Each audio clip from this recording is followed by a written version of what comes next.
Greetings my fellow Tolorians all over the world, and welcome to the channel. Today we have this Art Deco style watch from the sister company of Rolex. It's a men's Tudor dress watch from the 1940s, which needs a bit of help. The founders of Rolex decided to spin off their success many years ago and create a more affordable brand with Rolex case parts but using cheaper movements. This gave birth to the Tudor Watch Company. This particular piece has a caliber 59, which is in fact an FHF 30. FHF, or Fabrique de Horlogerie de Fontainebleau, was founded in 1793 and is the oldest Boucher manufacturer in the world. This particular piece is currently not functioning, and the case, dial and crystal all have some issues. The case is brass, which is nickel plated and doesn't look too bad, which was my initial thought.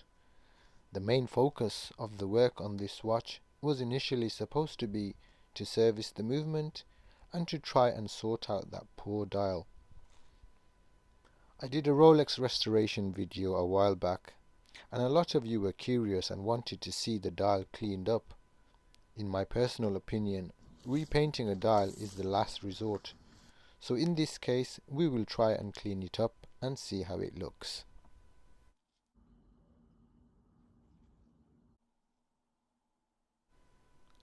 The dial is also brass with a silver plated surface. The movement is a 17 joule manual wind movement.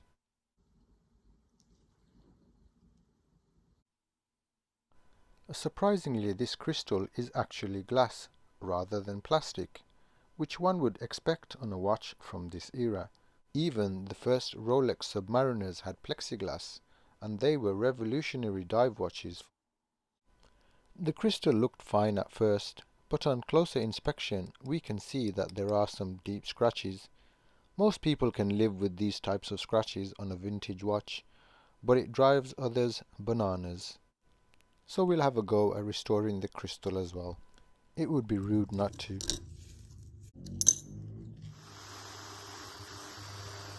So I'll just strip the movement, check all the parts for wear and issues, give everything a good clean, and put it all back together. You all know the drill by now.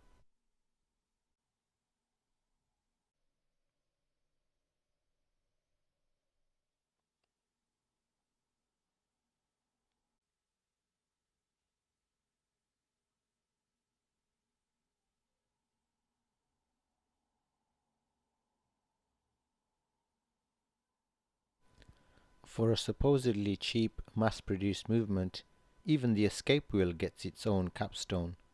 Beyond that though, the movement is pretty basic, and the finish and refinements are all entry level. This same movement may have an avant-garde version with Geneva stripes and other refinements, but this particular version seems pretty off the shelf. Groove here.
So let's have a closer look at this dial.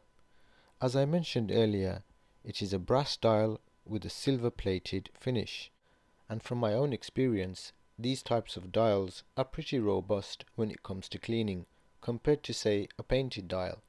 However, the print on the dial is very delicate and requires special care.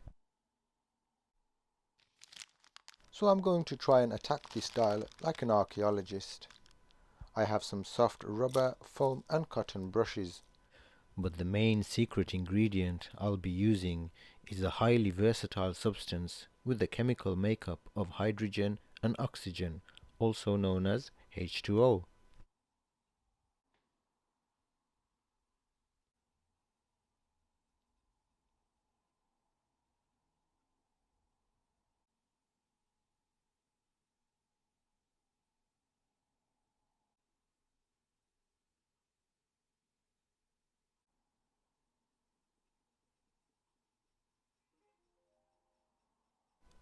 So firstly, I'm just gently softening up any loose dirt and grime and mopping up the dirty water as I go along so it doesn't settle back onto the dial again. Then for those stubborn embedded stains, I will need to be a bit more persuasive. The best solution I have found for those embedded stubborn stains is to apply a small amount of water and then give it a good old scrub with some Rodico. If you're attempting this at home, then remember, the plated surface and the printed details will react differently to the water. The print will fade if it is wet for too long or rubbed.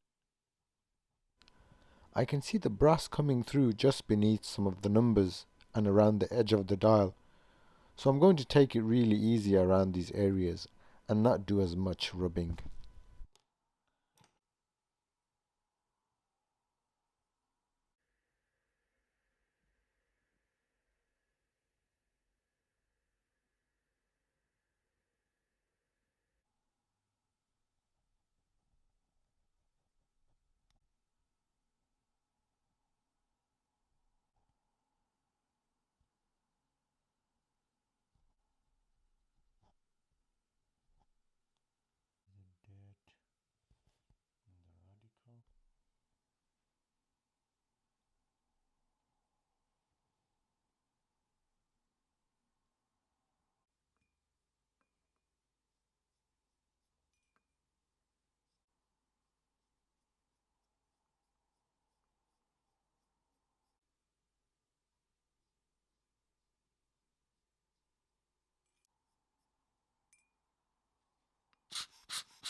So if this is the original crystal from the black and white days, then I would imagine there isn't much technology involved in its composition, unlike modern glass, mineral or sapphire.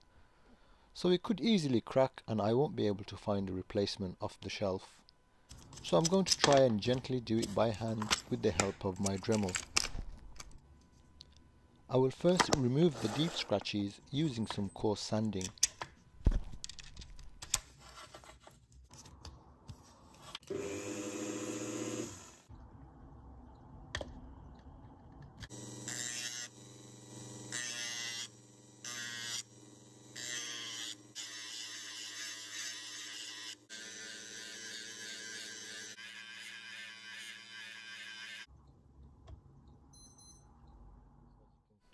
So I've just done a small section here just to give you guys a comparison.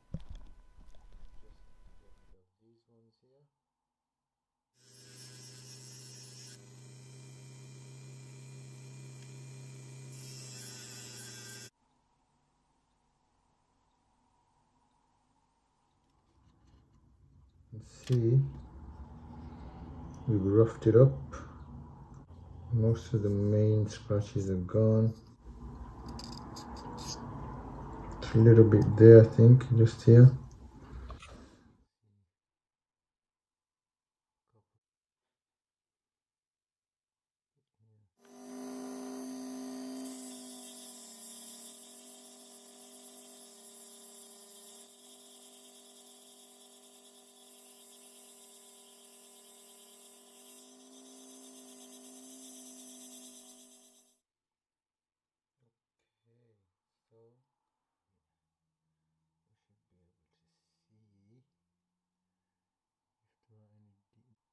Once I have removed the deep scratches using the Dremel, I do some more coarse sanding using 250 grit using my hands so I can feel the curves of the glass a bit better. I now move on to some 600 grit sandpaper and I'm rocking the glass gently whilst sanding to avoid any flat spots. Backwards and forwards like that, and then like this as I'm polishing.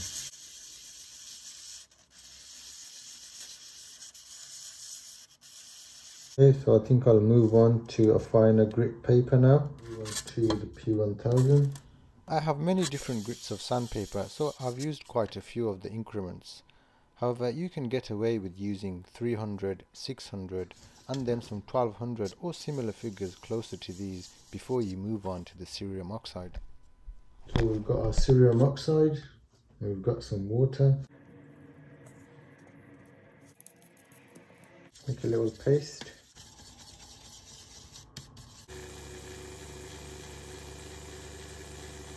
Oh no, look at my camera. Cerium oxide everywhere.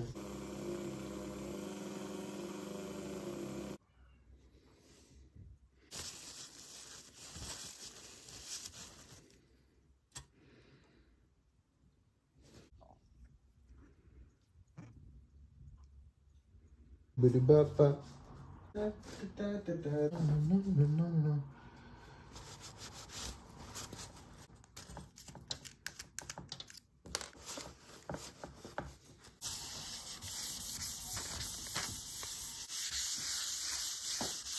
Give the old lens a little clean.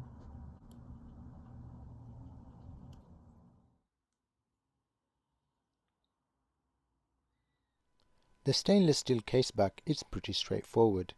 It has a brushed finish in the center with a mirrored polish on the outer perimeter.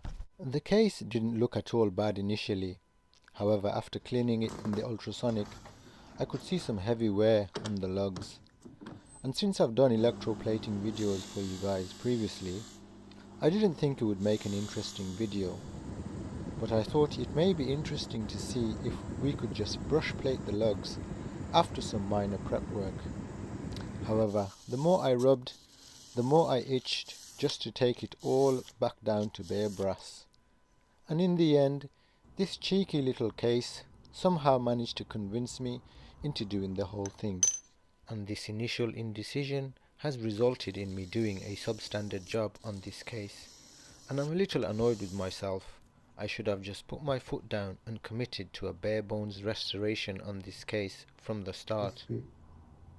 The final finish on this side is brushed, whereas this small angle here is mirrored. So looks like I'm gonna have to do this small angle here with some manual stuff.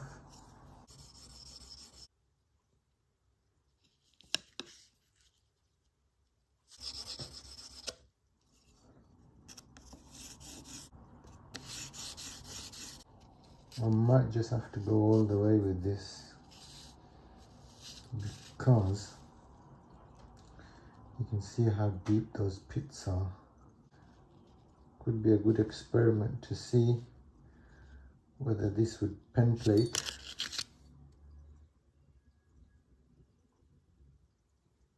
Guess what? I've ended up with a nice flat surface. Same on this side. Nice flat surface.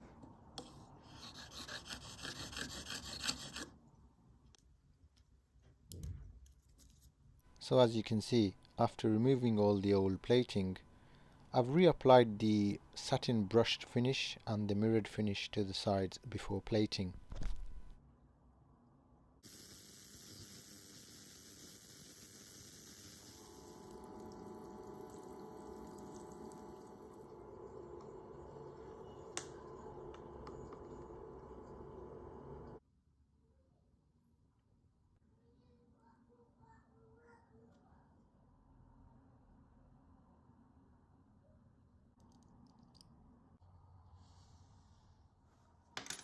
Abu, did this always happen to you? Does this always open?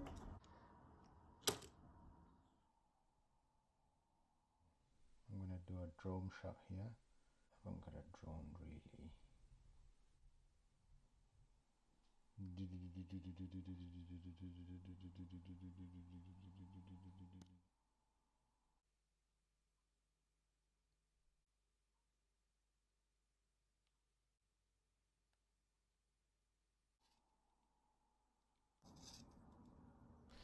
Now I had all these winding tools lined up so I could do a whole segment for you guys on selecting the correct size and how it all works. But sadly the sound quality was so poor, so I will have to redo this segment in another video for you. There you go. Get the plunger. Okay, so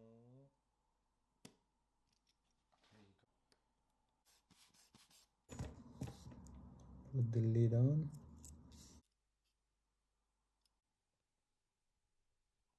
First, we'll remove the balance wheel. Make sure everything is just nice and clean. I couldn't find an oil chart for this movement, so we will use some basic oiling principles. Some 8200 for the mainspring, some thick grease or 9501 for the winding gear, and heavy duty contact points and springs. Some D5 for most of your posts and arbors, some 9010 for most of your pivot jewels, and 941 for the pallet jewels.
These are colorless gems on the pallet fork. Maybe the diamonds, huh?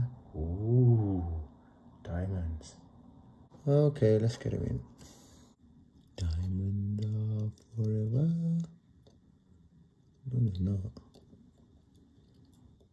Before we screw everything in, give it a few winds. Now usually when I'm servicing a watch, I would have my eye loop on and my head would be a few inches over the movement. However, when I'm servicing a watch and filming at the same time, the camera is sitting a few inches above the movement and my head is a feet or so away, so I can't always capture some of the really fiddly bits in their full glory and technicolor, such as oiling of the pallet jewels or refitting the hairspring. Sometimes I really have to get right up close and the camera has to take a back seat.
So the amplitude and rate are pretty decent, and the beat error needs a little bit of fine tuning.